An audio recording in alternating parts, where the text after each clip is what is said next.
And after mapping out the energies there, and I was just sitting in my van, the energies came to me and took it to a whole different level. And we will be working with that particular dynamic that happened that night, which was the energies in the gel just accumulated and grew, and then at a point they just rushed off up the arms of the ridgeway up to the tops of the hills of Beacon Hill and Coombe Hill.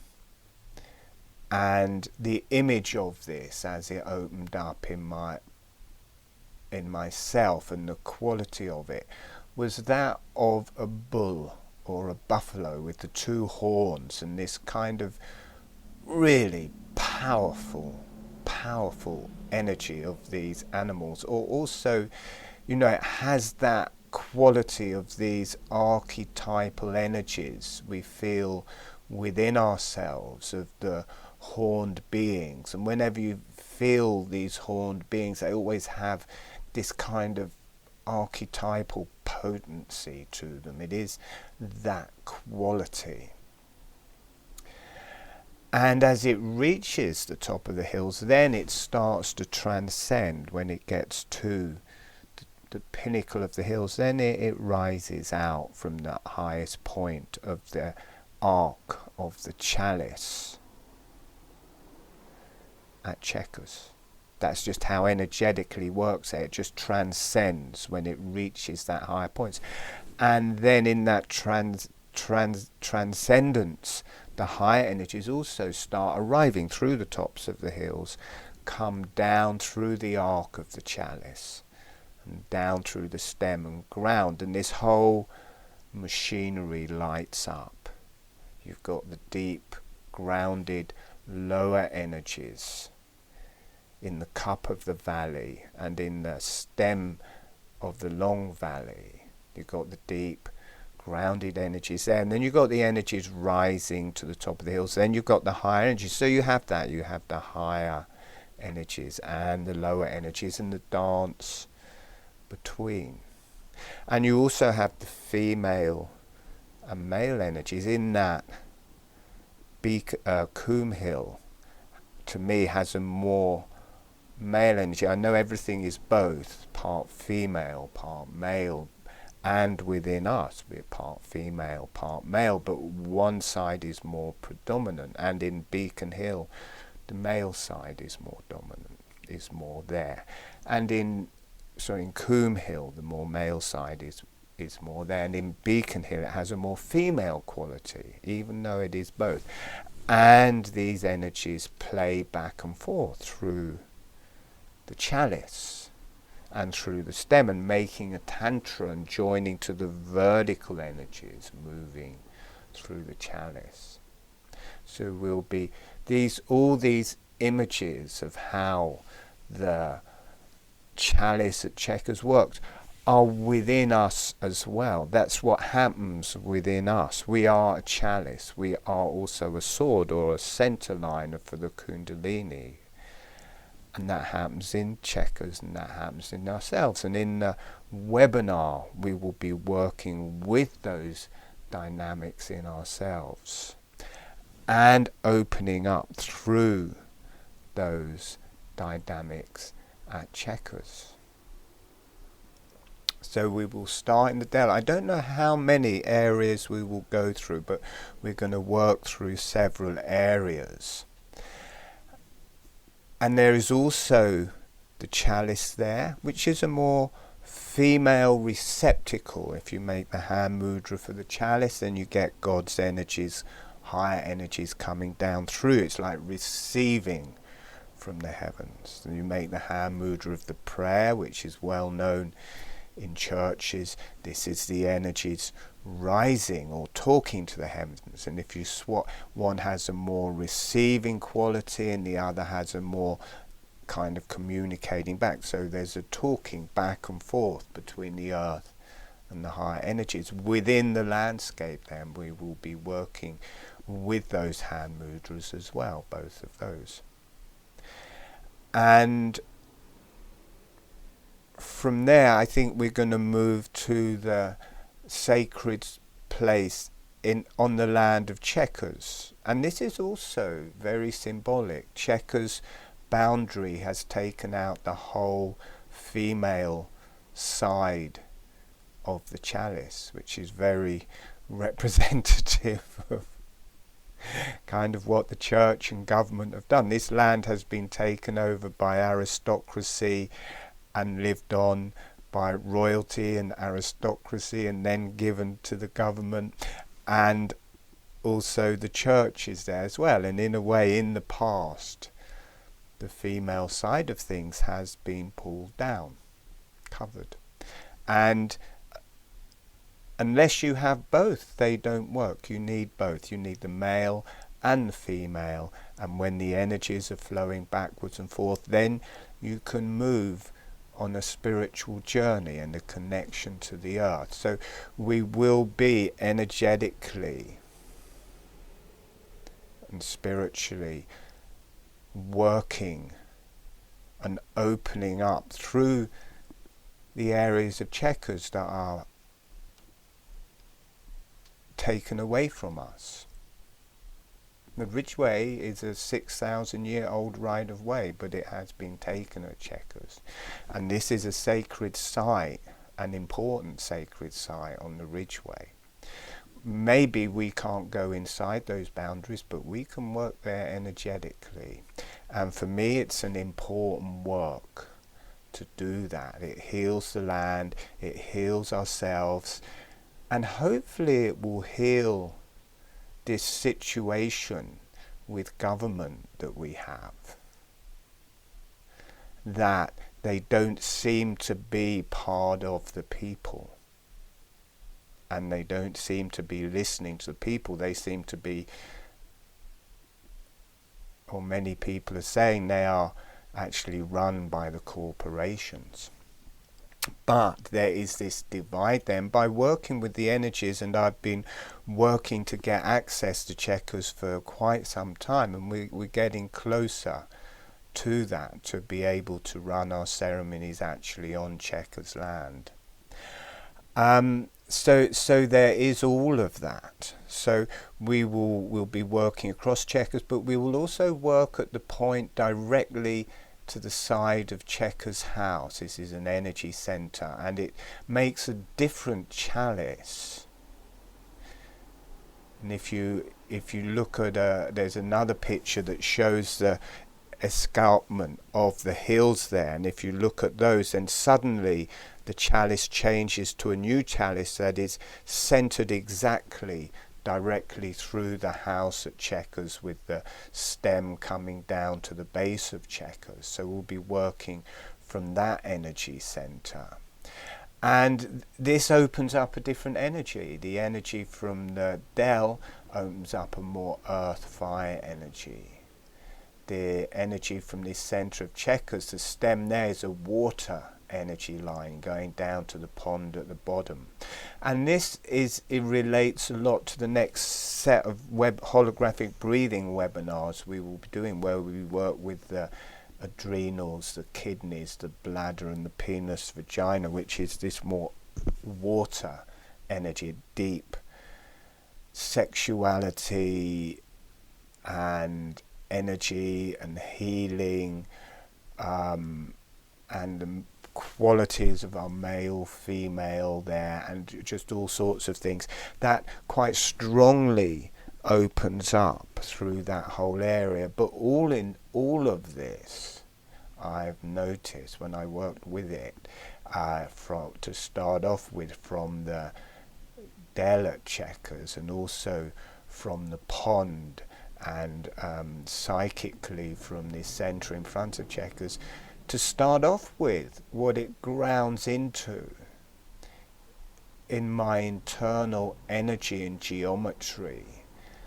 are the quality of these horned beings. We've seen them in mythology. The church has used kind of a fiery one for me to scare us from our sexuality. That's my thoughts on that.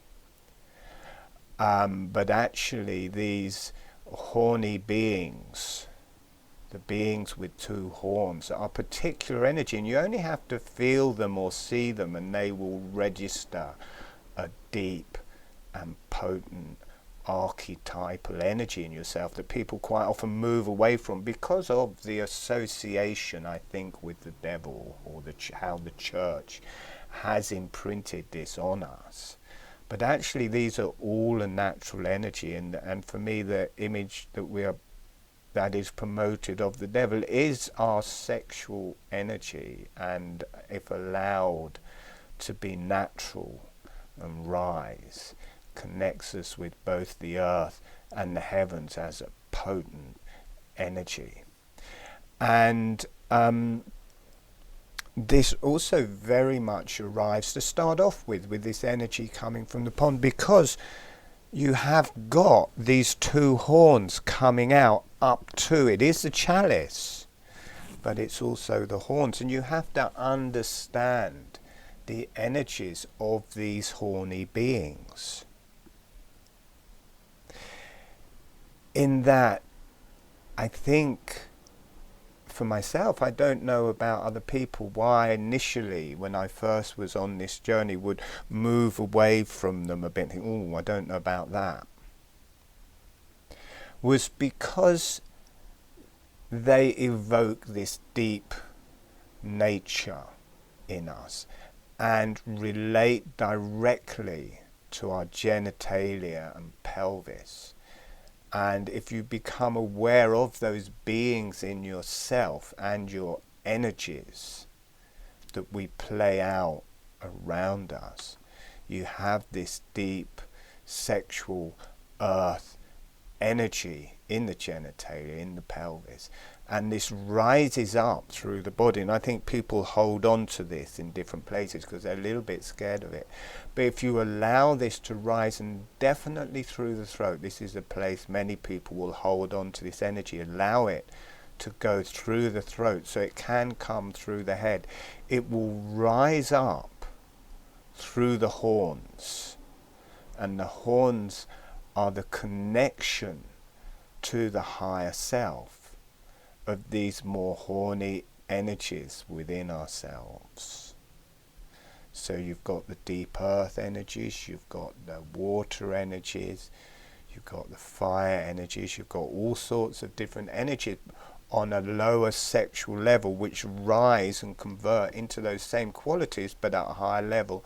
And then as that comes out through the horns, they connect to the higher realms and the heavens. So these beings, these horny beings, are both there of the earth, but if you let them now also of the heavens, and the whole dance in between. You just have to feel your horns, and instantly they'll connect to your genitalia, and if you allow that, it will rise up through your spine, release through your neck, your face and head, out through the horns and to the higher energies, and the higher energies will also come back in through the horns and through your whole body. So there is intrinsically this at Chequers, because it is a chalice. So you have the chalice, this spiritual container for receiving higher energies, but also you have these deep quality beings within yourself and memories of these energies, and not to be put off by them or try and move away from them. Allow them, feel your horns, let them connect to the higher energies. And the words that went through my head in that first initiation in the dell, as these energies went up the head, and it was this potency. At the time it was of the bull or the buffalo, but the power of the horns, or those beings, or those animals. And the words that came through my head as that energy went through was, this site is a seat of power. Not just that it's got checkers there, but the site quality is powerful. It is of power, of the deep earth energies, but also their connection with the higher energies. It's a strong site. You will know about this site if you work with the energies there. And it has that placement on the ridgeway. The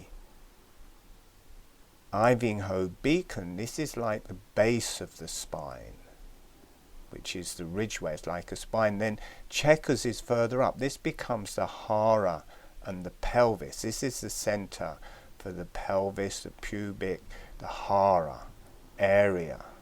So it houses the genitalia. Some people think of the chalice as the womb, the blood, creation. And in the men,